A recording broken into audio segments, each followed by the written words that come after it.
I cannot say I have to respect the person that if it's not me. The candidates let it rip. The first Republican debate is a humdinger, thanks in large part to that man, Donald Trump. Our leaders are stupid. Our politicians are stupid. Guess who is so predictably unfiltered, but didn't move the needle, or those with a South Florida-centric stake in this debate? Raising the flag in Havana, the U.S. Embassy is about to be inaugurated by Secretary of State John Kerry. Will he hug Raul Castro? We'll take it to the roundtable. Good morning. Great to be with you. Welcome. Even this morning, the fallout from the great debate continues, and with so much of the focus on South Florida and South Florida-based candidates, that is where we begin today. The first presidential debate lived up to the hype. It was a rip-roaring affair that lifted a few candidates up and took a few others down. A record number of American people watched it, 24 million of them. But how did it play in South Florida? How good or how bad or in between were our favorite sons, Jeb Bush and Marco Rubio? Here's someone with quite a strong opinion on it all. Mitch Caesar is the veteran chair of the Broward Democratic Party and also on the executive committee of the Democratic National Committee, and he is an attorney in Plantation. Republican State Representative Jose Felix Diaz is vice chair of Miami-Dade's legislative delegation. He's an attorney in Miami, and he was there in Cleveland Thursday night for the debate. And Dr. Eduardo Gamarra is a professor of political science at Florida International University and the former director of FIU's Latin American and Caribbean Center. Good morning, all. Great to have you all come in. And Mitch Caesar, let me begin by asking you about Jeb Bush at that debate. The reviews by Matthew Dowd, among others, Matthew Dowd of ABC News, said the big loser in the debate was Jeb because he was emotionally flat, you know, just sort of blah. What did you think? I would probably agree somewhat. You know, it's interesting. He had said that he wanted to do this campaign with joy. And after watching the debate, it was obvious joy had left the building. He also made a comment in a fundraising appeal right afterwards, in which he talked about that he was not running for talker-in-chief. Well, that, as an attorney, sounds almost like a legal admission of not a good performance. Well, that was a reference, was it not, to Marco Rubio, who, in fact, Jose, you were there in the hall, along with, what, 5,000 other people? Yeah, 5,000 of our closest friends. Yeah, but nevertheless, Marco Rubio is just an outstanding public speaker, and he got good reviews. What did you think? He did. He got great reviews. I mean, there was a lot of buzz about all the candidates. The governor of Ohio, Kasich, had an overwhelming supermajority of followers, home turf. Hometown advantage. But you know, I think it was a good debate for Marco. I thought it was a good debate for Jeb. I thought he seemed presidential. He's never going to be Marco Rubio on that stage, but he did just enough to stay where he's at. I don't think that he's going to lose points based on that performance. I think, if anything, people saw that when he was asked about the things that have been plaguing or have been at the back of every conversation about his candidacy, I think he knocked those out of the park. I love that we opened the show not talking about Donald Trump. but clearly that is the headline today. But my question to you, Dr. Gamarra, in a broad sense, did this debate and all the fallout and all the talk about it, did it really move any needles? You look at the poll numbers and they're pretty static even this morning. Yeah, they're pretty static, and I think from the perspective of somebody who's not a member of either of the two parties, but looking at it from the outside, I think there was there's a consensus really among the Republican Party that they are doing poorly among women, among minorities. Looking at it as a Hispanic, for example, it seems to me that, you know, despite the fact that you had two Hispanics on the panel, that the big issues that are affecting the electorate of the United States. Ted Cruz as well. Right. Exactly, right. So Ted and Marco, two Hispanics, and yet and the Jeb, issues, I'm sorry, who's obviously fluent. Jeb is not a Hispanic. And once marked the box Hispanic on his voter registration. Yeah. But overall, I think, you know, the real concern that I think the Republicans need to have now is how are they going to win with that slate of candidates who don't seem to be appealing to over 50% of the electorate. Well, so that said, what happened at that debate when Donald Trump pretty much insulted everybody, in their view, does that set the bar lower or higher? Does that, what does that do for the party going forward? I think that Frank Luntz, who spoke after the debate, actually was tracking it. And when right off the bat, when Donald Trump refuses to say that he wants to support whoever wins the Republican nomination, his numbers started falling. So if somebody actually hurt themselves, I think it was Trump. And I think that tone, that negative tone that he had with everybody from the moderators to the other candidates is something that's unsustainable. People want, a candidate that's positive, that's going to, appeal to the best of human nature. And I don't think that Trump is unfortunately getting that. Where he is getting some buzz is that he's the outsider. And I think that now we're starting to see a new outsider come into the fray with Carly Fiorina, who did exceptionally well at the press conference or the small debate beforehand. So I think that she's going to become the outsider to watch. I do want to say this about Trump. I think it's very clear he did not expand his base. But what I think everybody's missing, and the media was kind of late to this realization, is the fact that he's a celebrity. He's not a politician, and there's a segment of people in this country, especially perhaps more so among Republicans, that like that. Do I think he expanded his base during this debate based on his behavior? No, I don't. Yeah. But I do think that he's a brand. And what people don't realize, probably for years, he's tested that brand and knows its limits. So I think he's going for his hardcore. I think he reinforced that. I don't think he went beyond it. If I could, let me alert our ace producers and director. There is a soundbite I would like you to cue up, please. The exchange with Megyn Kelly, the Fox News anchor. And by the way, I thought the Fox News anchors were excellent. I thought they, if you expected them to go easy on Republicans, Jose, I didn't think they did a great job. I think that they were tough and fair.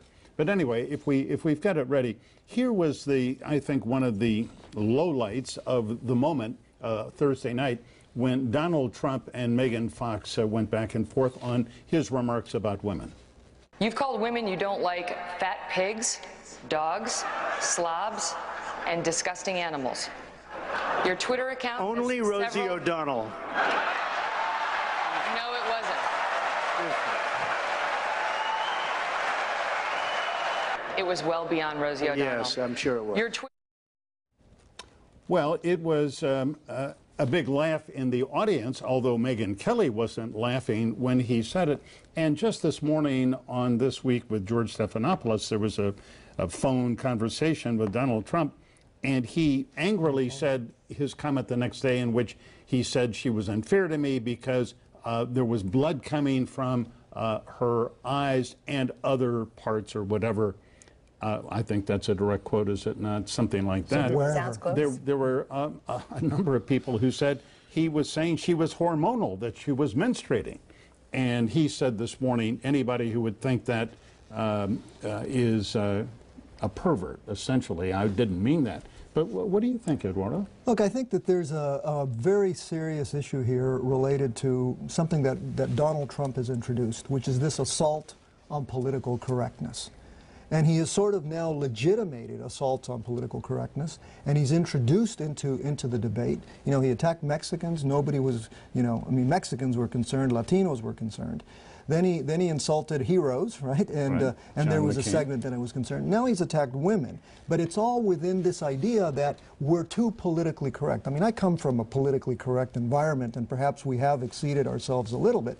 But it seems to me that what he has done is really just gone way over the edge. What concerns me, however, and going back to something you said, I think there is probably a core basis of support in this country that is going to continue supporting him and which is going to hurt the Republican Party extremely throughout this period. But isn't there a difference between political correctness and flat out insulting people? And I thought, we talked about this beforehand. As the sole woman at the table, I was not so taken aback by what he said about the blood, but calling Fox News anchor a bimbo, I really thought was way more egregious than that. When you're insulting intelligent, professional people, regardless of gender, what does that do for politics in general in this 2016 election? I think he has overplayed his hand. Of course, I thought that when he made the attacks on McCain, but then realized later that there's a segment of the Republican Party that didn't like McCain, so it could have been a very strategic move. I view Trump at this point, remember, he's not trying to appeal to the American people. He's trying to appeal to a very small segment of the Republican supervoter.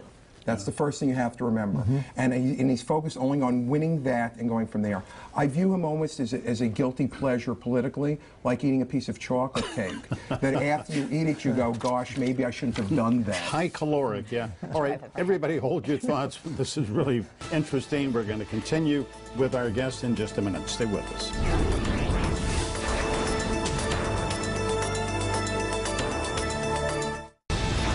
How is Hillary Clinton going to lecture me about living paycheck to paycheck? I was raised paycheck to paycheck. How is she going to lecture me? How is she going to lecture me about student loans? I owed over $100,000 just 4 years ago. If I'm our nominee, we will be the party of the future. Marco Rubio setting up a debate with Hillary Clinton, Jose Felix Diaz, and got big applause. Yeah. Was that a moment for him? It was a moment, and especially because of the question that was asked. They were trying to put him up against his friend and mentor, Jeb Bush. And he turned the tide. Very savvily turned it around yeah. and really made it about what it should be, which is the general election. And everybody knows that Hillary's a presumptive nominee. Obviously, there's talk now about Joe Biden.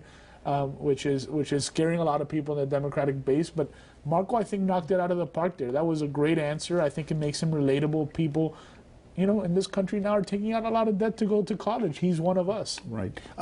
Mitchell, I did think that there was a gaffe in the fact that by Marco, and the fact that it didn't get more attention until the next day. I don't know how to explain it, but in the debate he said he opposes abortion even in cases of rape and incest. And in fact, we see that last year he voted for a bill that would provide for those exceptions. But to the point that Eduardo made a minute ago, and I think you made as well, with women, I mean, you've got Scott Walker saying no exceptions, even for the life of the mother. You've got Marco Rubio saying no exceptions for rape and incest, and every other candidate up there, 10 men agreeing. What kind of a message does that send to women, particularly in Florida, where I think the polls have indicated that people favor an exception in the case of rape and incest? Well, I think you're right, and they've begun to focus on it a little bit in the last day or so, I noticed. But when you talk about the war on women that Democrats have alleged, this does nothing but to reinforce the narrative, whether you're talking about pay gaps, when you're talking about women's right to choose, or exceptions for rape and incest, and he tried to back away from it. Look, it was very clear that Marco Rubio is a good TV candidate, and it also proved that Jeb Bush is not. Perhaps well, not in this setting. Not in this context. Yeah. And Jeb is probably much better on details, and it's been very clear that Marco has a broader presence, spends less time on specifics, but he tried to back out of the point, but not to be negative here myself, but he's had a history of that where he was part of the Gang of Eight on immigration, kind of ran from that. And the Miami Herald today ran a front page story on their main section saying he has the worst attendance record in the entire United States Senate out of 100 people. Now, some people say, who cares? We understand he's running for office. He was very smart by announcing he's not running for re-election, because had he done that, this would be an issue. He took it off the table. It was very smart. An issue to whom? Do you think voters look at that, and aside from saying, well, that's bad in that headline, and when they go into the voting booth, does the fact that Marco Rubio has not been there to vote matter to them if they like who he is? Yeah, I don't think so. And I mean, there have been others, although the Herald says that it's the worst voting record in many, many years. I don't think that really matters. I think what matters, and I think it's very interesting, because I think what Rubio did in the debate really consolidated himself as the only real true politician in the bunch. Mm-hmm. The only guy with a very, very, solid ability. He's probably had more media training than the rest of them, but, the way in which he handled questions and the way in which he took something negative and made it into a positive, I think is outstanding. No, he has a real talent for that. And Eduardo, you and Jose are obviously proud of your Hispanic heritage, but I thought, to go back to your point you made it earlier, Eduardo, I mean, here you have 3 fluent Spanish speakers on the stage. You've got, what, 11% of voters in this country are Hispanic, and there was not one overt reference to issues that are really, well, I mean, it talked about immigration, but there wasn't any kind of an appeal, any kind of a reference to the Hispanic community. No, there wasn't, and it seems, in many ways, while Trump is out there, in the extreme, it appears to me that the position on immigration that there is a consensus among Republicans about what Trump is actually saying. Let's build a wall. Let's start with controlling the border, and then let's talk about the other things. All right. So, I think we have a soundbite from the debate of Donald Trump talking about immigration and taking credit for the fact that we're talking about it. If that soundbite is ready, let's roll it. So, if it weren't for me, you wouldn't even be talking about illegal immigration, Chris. You wouldn't even be talking about it. This was not a subject that was on anybody's mind until I brought it up at my announcement, and I said Mexico is sending. Except the reporters, because they're a very dishonest lot, generally speaking, in the world of politics, they didn't cover my statement the way I said it. Oh, yes, we did. Oh, yes, we did. Oh, yes, we did. You know, and I'm going to say something later in my personal perspective, but Jose, I mean, 1986, Ronald Reagan seems to have signed the Simpson-Mazzoli Act, which granted amnesty to 4 million people. We've been talking about immigration reform in this country for decades. Yeah, Trump's just wrong on that. I mean, and he's wrong on a lot of things. And for him to say that just ignores the truth. You know, Jeb Bush wrote a book several years ago on this very topic. And we did talk in the debate about this. Marco Rubio had the most nuanced response when he talked about, you know, a lot of these illegal immigrants not coming from only Mexico, that there's a whole group of folks that are coming not only from Central and South American countries, from all over the world. It's a problem throughout the world, not only in the United States. It's something that most modern countries are dealing with, especially first world countries. So it's going to be a topic throughout the debate. I do think that, you know, the Republican Party is offering a diverse group of candidates that can respond to it, from Marco to Ted Cruz to Dr. Carson. There are a lot more diverse faces in the primary of the Republican Party than there are in the Democratic Party. But not on the main stage. Oh, on the main stage there were 3?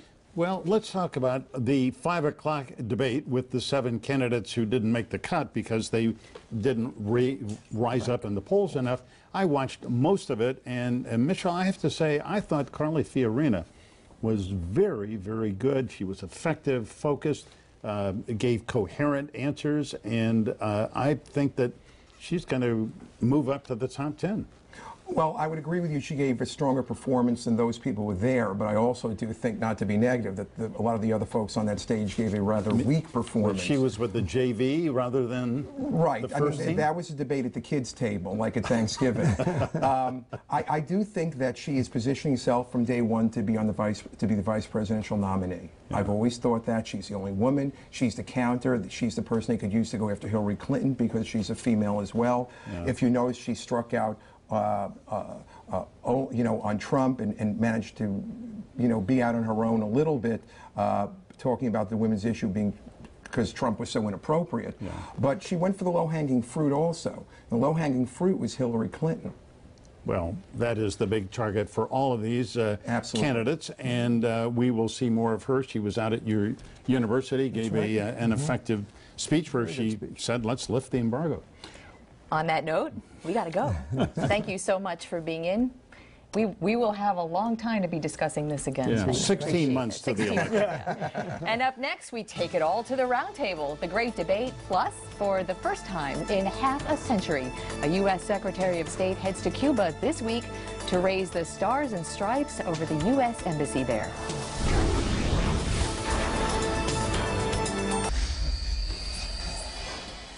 So much to take to the roundtable today, and we have a group of roundtable veterans to analyze and opine. Marlon Hill is a Miami attorney with the Hamilton, Miller and Bertha Sal firm, also a radio broadcaster. Welcome back, Marlon. Mark Caputo is the Florida correspondent for Politico, the go-to website for political news and analysis. Before that, he covered politics for the Miami Herald, and the one and only Katie Fang, an attorney in Miami with the Berger Singerman law firm, former prosecutor in both Miami-Dade and Broward. Good morning. Great to have you come in. Morning, morning. Handle the lawyers here today? I know. Mark, can we start with you? Sure. Okay. I know as long as you don't want legal advice. I don't. I know it wasn't you in Politico who said this, but Jeb Bush was meh? He was meh? Oh, yeah. At the debate? What is meh? Not only was Jeb Bush meh in the debate, according to a lot of his rivals, but according to some of his own donors, and longtime supporters. You know, we remember Jeb Bush as the governor, the alpha dog in the room, the tall guy who had all the answers, who was the most powerful, who could pack lots of data into a complicated argument and persuade with logic. That guy was nowhere to be seen Thursday night. Nowhere. He had one good shining moment defending Common Core, of all things, but otherwise it was like, But it's kind of a gimme question for him anyway. Well, you hand someone a Common Core question, you ask Jeb but Bush he if knew he's that was got coming. it. It's a difficult thing Backwards for and him. forwards, though. Yeah, but still, it's a difficult thing for him to handle, and unlike the other things, he didn't really kind of stutter and mumble along. It was like, okay, you know, here's what I know, here's what I believe, let me advocate. The problem is that it's like Jeb without the exclamation mark. Right? You know, and he has a lot to live up to. His name is Jeb Bush. You know, he has all this money, super PACs, and he has this history of political history to live up to. But wasn't a small but telling moment, I don't know, Katie, if you, I know you catch everything, in the debate where he said, I love my father, I'm proud of my brother, I'm proud of my record as Florida and governor, as governor in Florida, where they just called me Jeb. No, they just didn't call him Jeb. They called him Governor Bush. They called him Governor Bush. Hey, listen, he has to walk a fine line between disassociating himself with his family dynasty, right? Or dynasty, as some people call it, right? And he also has to be able to carry his own. I actually would not count him out yet. This was the first debate. I didn't count him out. 24 million viewers, so we applaud the fact that 24 million people tuned in to be able to watch this event. But really, he was overshadowed by Donald Trump, and because the rhetoric that is being driven by Donald Trump is exciting and sexy, it makes for great television. But when you come to the substance, Trump is not going to carry the day, and that's the bottom line. But if you spoke to people, if you saw the reaction on Twitter, and we don't really have official polling on this, unfortunately. And the Drudge Report was not official? Okay. Most people agree that Marco Rubio, despite speaking for a cumulative 6 minutes and 22 seconds, kind of stole the show, won the debate in their parlance. And, you know, this was Luke Skywalker beating Obi-Wan here. Well, why? Why is that? Because I think here in Florida, we know Rubio's big asset is his ability to command a room. His rhetoric soars. He's a great speaker. Right. But we see him so much saying exactly the kinds of things that he says, almost verbatim, that he said during that debate. What does America see in that debate that makes him the winner? Well, I can just say, like, the first question he got, which was kind of a setup question from Chris Wallace of Fox, which was, well, look over at Jeb Bush and talk to Jeb Bush. And Rubio's like, he slapped it away and said, no, I'm going to talk about what's important to America, blah, blah, blah. And he had all of his points. He took a negative question, turned into a positive, talked about how he was the real deal, blue collar, you know, son of a bartender and a maid, how he knows what it's like to live paycheck to paycheck, and America the Beautiful, bam, he's done, lots of applause. Listen, this is why debates matter, right? You get to see the candidates, who they are, their personality, their body language, the way they deliver, the amount of time that they have to speak. You know, this is what counts. Substantively, you know, 10 people, you're not going to get much. But Marlon, I thought there was several substantive moments, and one of them, in fact, was when John Kasich was asked. It was a very good question. You have expanded, you among, you know, rarely among Republican governors, expanded Medicaid, and now it's costing a lot of money. How do you defend that? And Katie, I thought that his answer, we are providing medicine for the mentally ill. We are rehabbing alcoholics and drug addicts in prison. The recidivism rate there is down, and we're taking care of the elderly. I mean, I thought it was a terrific answer. He was articulate, he was calm, and he sounded compassionate and smart. But I think you could probably find nuggets of gold out of each of the candidates if you really focused. But Mark brought up a good point. 11 and some minutes was for Trump, 8 and some minutes was for Jeb. So you really tallied up the amount of minutes that were spent in this really not hugely illuminating event. We're going to have to see how everybody carries the day each debate. But I am going to offer to all of the candidates hairstylist, because the hair was so distracting. I'm not kidding you. Rand Paul's hair was ridiculous. But I love that we're talking about men's hair and not women's hair. Yes, I agree. Katie, when you're on Survivor Island, you really can't care about your hair. Rand Paul needs to care about It's always about the hair, There are certain Marlon. people that are going to remain on the island. Well, you and don't there's have certain that people that are problem, gonna- Marlon, if I may say. Not at all.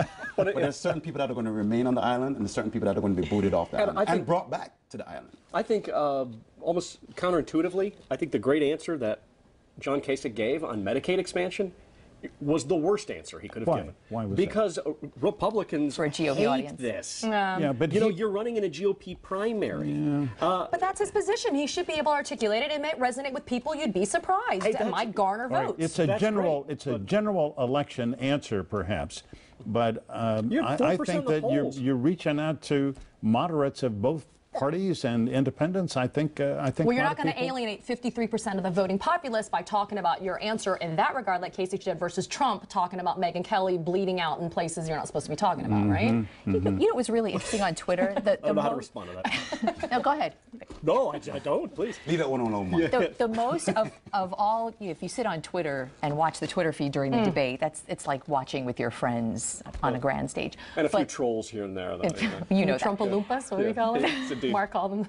the most tweeted tweet of the debate, according to Twitter government, was Bernie Sanders' tweet about what was not discussed in the debate, income inequality to begin with. For that to be the most noticed and retweeted tweet, what does that say, Marlon, about who was watching this? It says a lot. You know, America is struggling with its pop culture, of its fascination with entertainment and TV and the performance art of politics. When it gets down to next year, though, there are going to be serious issues to be discussed as we boot these people off both islands. Well, it's hard to have that discussion with 10 people on a stage. I know I've moderated debates, and when you get more than 4 people on a stage, it's really high.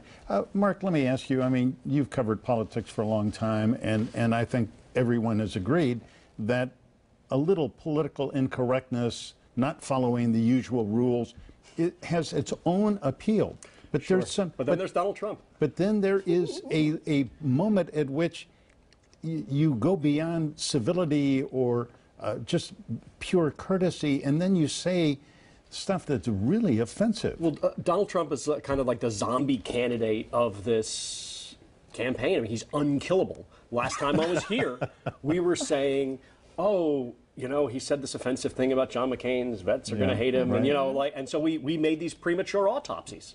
And he's not dead yet, so I'm hesitant to use conventional logic to approach this completely unconventional person. One interesting thing, a story wrote yesterday in today's Politico, is his longtime friend and advisor, Roger Stone. Right. He quit, and there was apparently, according to Stone's friends, and Stone kind of confirmed tacitly that this conversation happened, he told Donald Trump after the debate, look, we got to knock off the, you know, expletive, Megyn Kelly expletive stuff, like, stop talking about her, let's talk about things that people care about. And Trump was like, I'm winning. And but one of the political incorrectness things, though, Mark, is that America doesn't like bullies.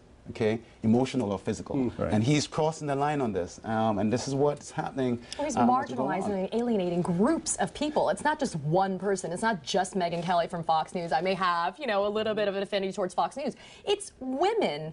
It's why are you sitting there attacking and marginalizing and alienating a whole group of people that could really support you and say, thank you for eliminating the shroud of political correctness. Let's have blunt conversations about illegal immigration. Let's have blunt conversations about income inequality. But do it in a tactful way. Be a leader. Drive the narrative, but do it so you inspire others to follow you. Don't do it so that I feel like I have to crawl under the rock and lick my wounds before I come back out. I just don't think it's productive. Especially a voting bloc that is so critical, Mark, to the GOP. Women are critical in 2016. What happens now? Yeah, again, I just hesitate to predict the death of Trump.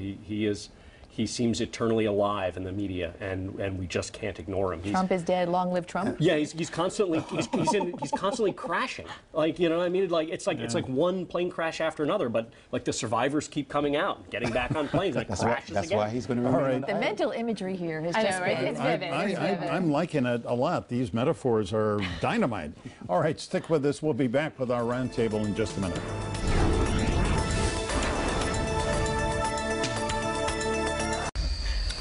We are having a great time on this Sunday morning live in our studio. 3 excellent members of our roundtable: Marlon Hill, Miami attorney Mark Caputo of Politico, and Katie Fang, attorney extraordinaire. Let's move on to Cuba this week, late this week, this coming week. John Kerry will be in Havana. And Marlon, is this just a photo op, or, I mean, will he take this opportunity to take Raul Castro aside and say, hey, let's talk about human rights. Let's talk about the 70 fugitives from justice who are here, because those are important to us. There are things that you will see, the photo ops will take place and the flag will rise on the Malecon and all the photos will be taken. But there are lots of discussions that are happening behind the scenes. This is a big, big deal in regards to an embassy opening in another country, and an embassy that has not been open for well over 50 years. Right. And, you know, so I think that it's very important for us to find out what staff, the level of staff that will be going, and who will be accompanying Charge d'Affaires de Laurentiis, and the types of people that will be bringing their expertise to Cuba. Yeah, they have limited, the Cubans have limited the American embassy interest section staff to 51, but now I believe it's up to about 75 or so diplomats from the U.S. Haven't they?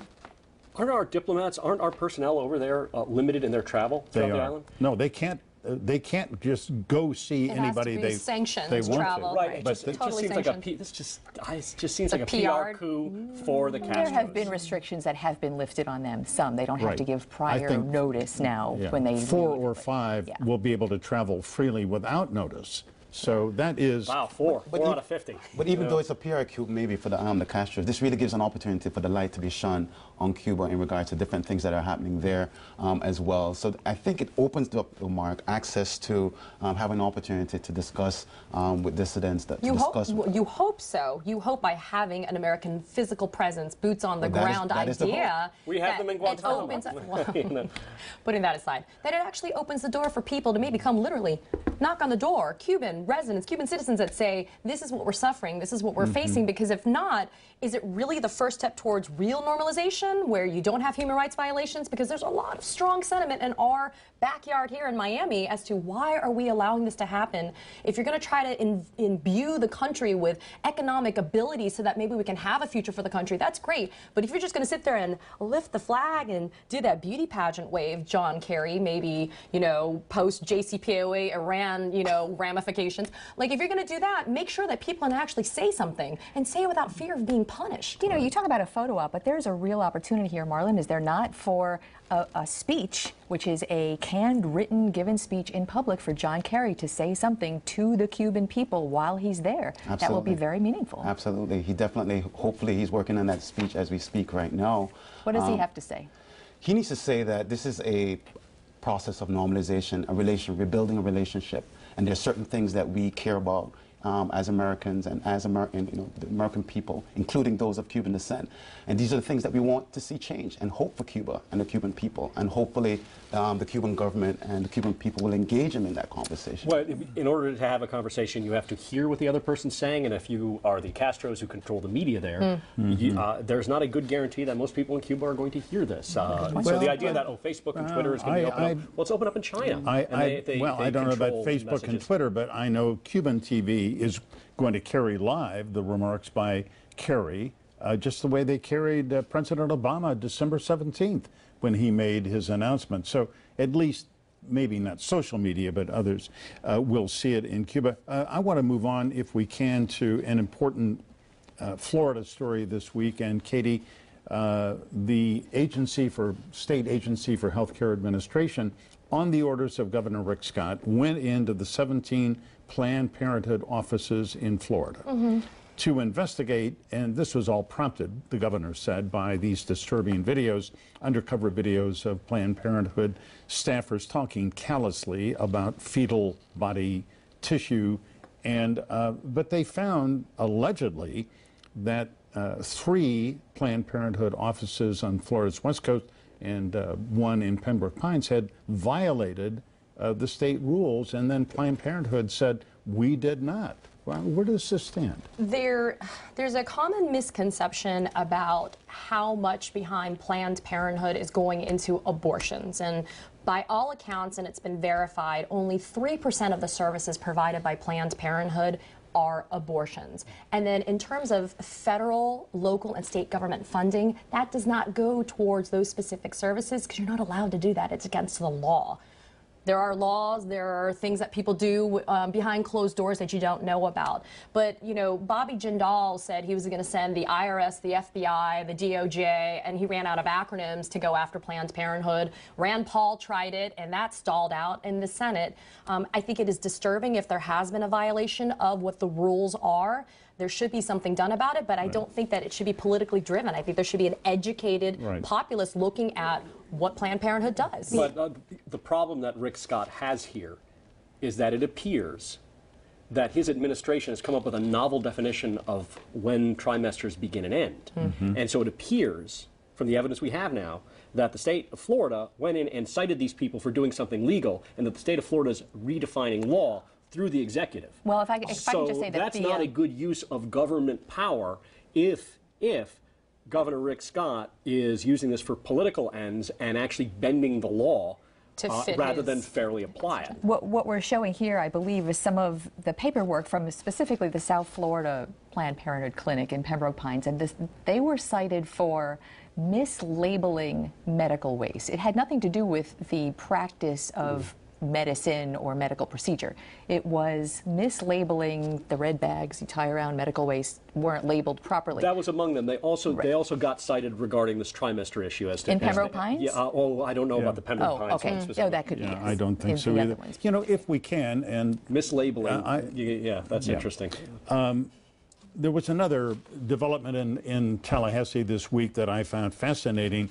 And Marlon, that was that State Attorney General Pam Bondi and Governor Scott agreed to pay an attorney who had sued over public records laws $700,000. And this is the third time in the last few months where the Scott administration has admitted, for the first time ever since sunshine laws were enacted, that the governor and his administration have violated sunshine laws. It's not an insignificant thing. Lack of transparency is not news here. With this government, we really need to take a very close look at the decisions that the governor is making in regards to things that he says in the past and his actions. But certainly, really have to ask the question of where does that law firm? What fees did they pay? Well, in this case, the lawyer Steve Andrews, Rick Scott has hated Steve Andrews since his first election. Steve Andrews worked for a committee that represented Bill McCollum's interests in the GOP primary, and he actually tried to sue Rick Scott. He filed a lawsuit against Rick Scott using a product liability statute to declare Rick Scott a public hazard.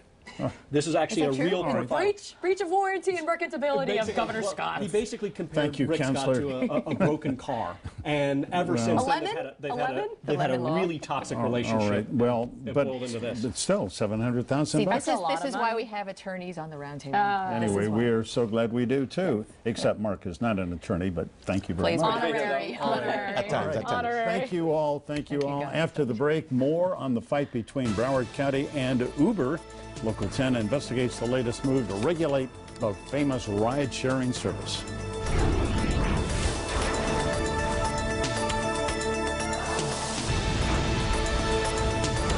You likely know Uber stopped providing service in Broward about a week ago, and now there is a move to bring back the ride-sharing services that quit the county over its regulations. But they are battling a very powerful taxi lobby, as Bob Norman documented late this week.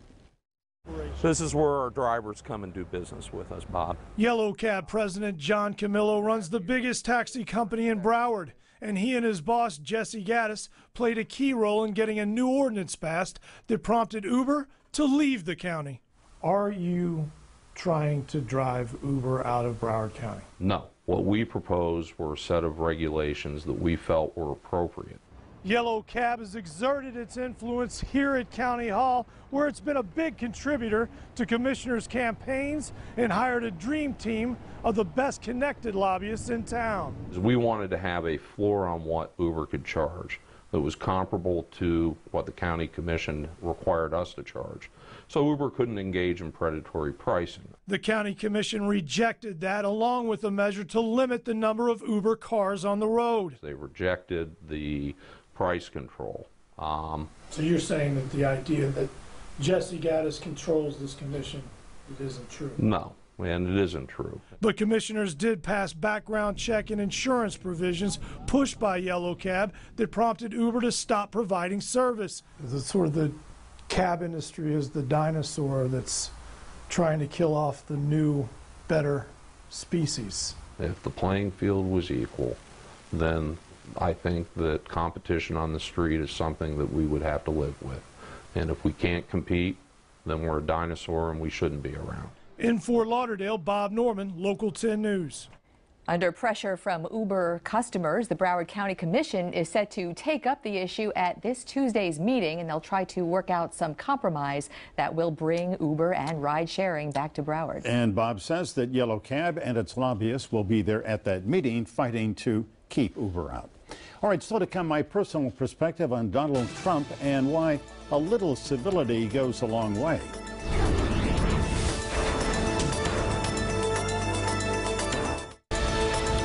Here is a live look from our Hollywood beach cam. Looks lovely and hot out there. And here is Weather Authority meteorologist Jennifer Correa with the rest of your Sunday forecast.